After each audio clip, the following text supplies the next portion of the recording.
तो सच में चमत्कार है। बिल्कुल सही कहा आपने। आप मुझे तो चंदन की खुशबू आई। मुझे ऐसा प्रतीत हुआ जैसे स्वयं कृष्ण जी ने हमारे को संकेत दिया है कि आपसे आके मिलो।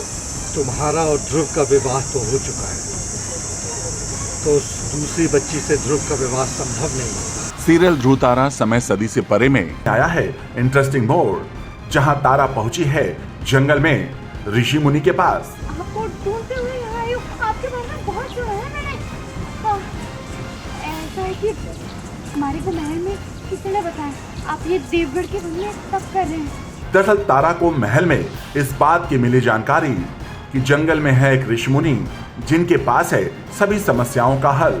जिसके बाद तारा उस जंगल में पहुंचती है, जहां देखती है कि ऋषि मुनि अपनी तपस्या में लीन है।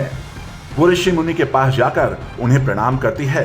तभी ऋषि मुनि अपनी आंखें खोलते हैं और कहते हैं कि राजकुमारी तारा, तुम अपने पति और राज्य की गुहार लेकर मेरे पास आई हो। ये सुनकर तारा हो जाती है शॉक। राजकुमारी तारा प्रिया, अपने पति और अपने राज्य का भविष्य बदलने की गुहार लेकर आई हो नहीं यहाँ। आप चाहती हैं हम ध्रुव और उस बच्ची ढोली के विवाह को किसी विधि से रुकवा दें। पुराना इतिहास है जो तुम भूल चुकी हो, परंतु हमें सब ज्ञात है। तुम बस ये मान लो कि हम तुम्हारी सहायता करने के लिए तैयार हैं। और तारा ऋषि मुनि जी के सामने नतमस्तक होकर उन्हें सारी बातें बताती है। मुझे तो चंदन की खुशबू आई। मुझे ऐसा प्रतीत हुआ जैसे स्वयं कृष्ण जी ने हमारे को संकेत दिया है कि आपसे आके मिलो। और तारा ऋषि मुनि जी से करती है आग्रह कि वो हमारे महल में आए और एक बार महल में आकर ध्रुव और ढोली की शादी को अधर्म बताएं, ताकि सूर्य प्रताप को इस बात का हो यकीन। ये बात को रोकने के लिए मेरे को कोई तो उपाय सुझाइए। आपका विवाह ध्रुव से हो चुका है, इसीलिए उस दूसरी लड़की का विवाह ध्रुव से होना असंभव है। जिसके बाद ऋषि मुनि तारा से कहते हैं कि वो अवश्य महल में आएंगे। निश्चिंत रहो, कल हम तुम्हारे महल पहुंच जाएंगे। इसी के साथ ही महल में दिखा एक और ट्विस्ट, जहां ढोली है नाराज और वो खाना नहीं खा रही है। जिसके बाद तारा और ध्रुव उसे खाना खिलाने की कोशिश करते हैं। ये बात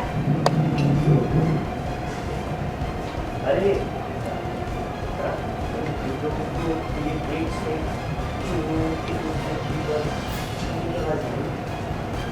भूख लग रही है। अव्वल दर्जे की भुक्कड़ है ये। कोई नहीं, आपने मुझे खिला दिया, मैं नहीं खिला देती हूँ। हमने लेकर, अरे मेरी तो पूरी एनर्जी चली गई तुम्हें खाना खाने के चक्कर में। अब मुझे खिला। जिसके बाद कहानी में आता है ट्विस्ट, जब ध्रुव, ढोली और तारा सभी मिलकर खाना खाते हैं।